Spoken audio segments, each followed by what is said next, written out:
भगत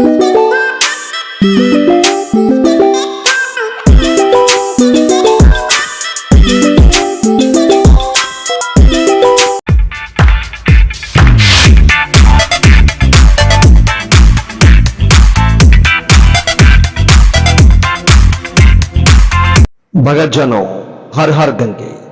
भारत की नदियां केवल जलधाराएं नहीं हैं, वे जीवन का स्तोत्र, संस्कृति की जननी और अध्यात्म की सजीव धारा है। इन सब में सबसे पवित्र, सबसे श्रद्धेय और सबसे प्राचीन नदी है मां गंगा। गंगा केवल एक नदी नहीं बल्कि एक देवी है, जिनकी उत्पत्ति की कथा हमारे पुराणों, शास्त्रों और जनमानस में गहराई से जुड़ी है। गंगा की उत्पत्ति केवल एक भौगोलिक घटना नहीं है, बल्कि एक दैविक संकल्प, एक ऋषि की तपस्या और एक राजा की करुणा की परिणति है। तो आइए शुरू करते हैं गंगा की उत्पत्ति की कहानी। अगर आपने मेरा चैनल भक्ति साधना सब्सक्राइब नहीं किया तो कृपया सब्सक्राइब करें और साथ में दिए गए बेल आइकन को प्रेस करें, ताकि आपको आने वाली हर एक वीडियो का सही नोटिफिकेशन मिलता रहे।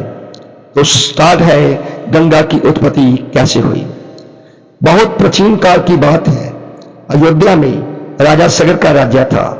वह सूर्यवंश के महान सम्राटों में गिने जाते थे।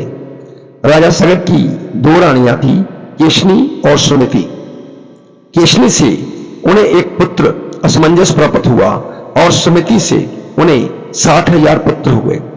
सगर राजा धर्मपरायण थे, परंतु उनका वंशज अभिमान में डूबता जा रहा था। एक दिन राजा सगर ने अश्वमेध यज्ञ करने का संकल्प लिया।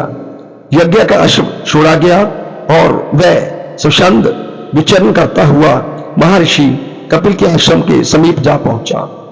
जब राजा सगर के पुत्रों ने देखा कि उनका यज्ञ अश्व ऋषि कपिल के आश्रम में बंधा हुआ है, तो उन्होंने बिना विचार किए महर्षि पर अश्व चोरी का आरोप लगाया और उन्हें अपमानित किया। महर्षि कपिल गहरे ध्यान में थे। जब उनका ध्यान भंग हुआ और उन्होंने आंखें खोली तो उनके क्रोध के तेज से सगर के 60,000 पुत्र वही भस्म हो गए। सगर के पुत्रों की आत्माएं प्रेत योनि में भटकने लगी, क्योंकि उनका उचित संस्कार नहीं हुआ था।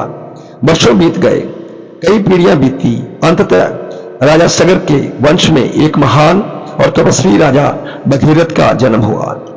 भगीरथ को जब इस भयंकर सत्य का ज्ञान हुआ तो उन्होंने अपने पूर्वजों की मुक्ति के लिए जीवन अर्पित करने का संकल्प लिया। उन्होंने हिमालय की कंदराओं में जाकर कठोर तपस्या शुरू की। उन्होंने सैकड़ों वर्षों तक गंगा देवी को प्रसन्न करने के लिए तप किया। अंत में गंगा प्रकट हुई और उन्होंने कहा, हे भगीरथ, मैं तुम्हारे तप से परेशान हूं, प्रसन्न हूं, परंतु यदि मैं पृथ्वी पर उतरूंगी तो मेरे वेग को धारण कौन करेगा।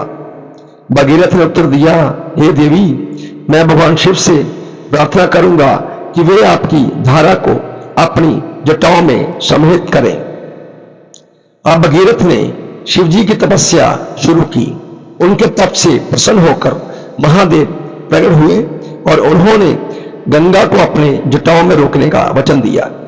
जब गंगा देवलोक से उतरी तो उनके प्रबल वेग को देखकर त्रिलोक कांप उठा, परंतु भगवान शिव ने अपनी विशाल जटाओं में उन्हें बांध लिया और फिर धीरे धीरे उन्हें पृथ्वी पर छोड़ा। गंगा की निर्मल धारा पहले हिमालय से होकर बहती, फिर भगीरथ के पीछे पीछे उस स्थान पर पहुंची जहां उनके पूर्वजों की राख थी। जैसे ही गंगा का जल उस स्थान पर पहुंचा, सगर के 60,000 पुत्रों की आत्माओं को मोक्ष प्राप्त हुआ।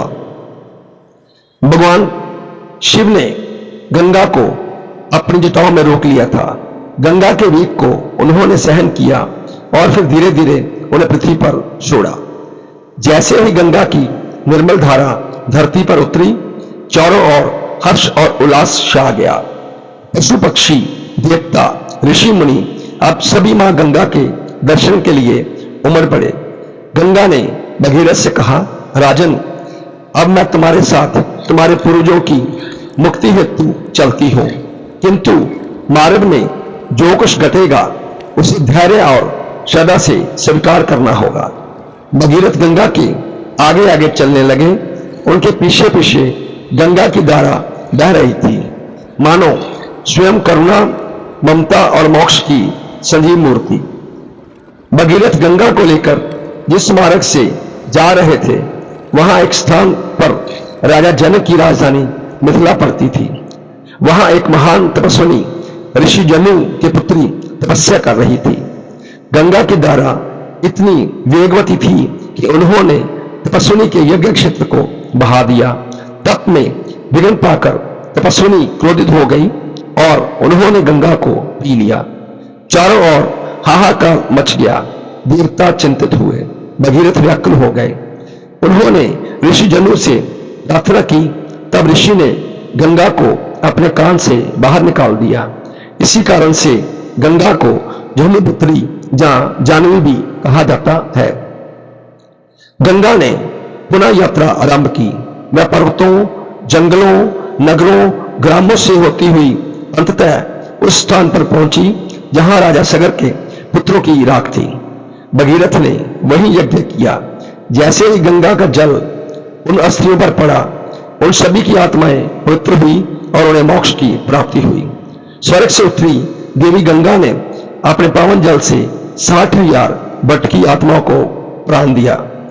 देवताओं ने गंगा का गुणगान किया और उन्होंने भगीरथ प्रयास करने वाला कहकर सम्मानित किया। स्वर्ग से उतरी गंगा अब पृथ्वी पर स्थायी रूप से प्रवाहित होने लगी।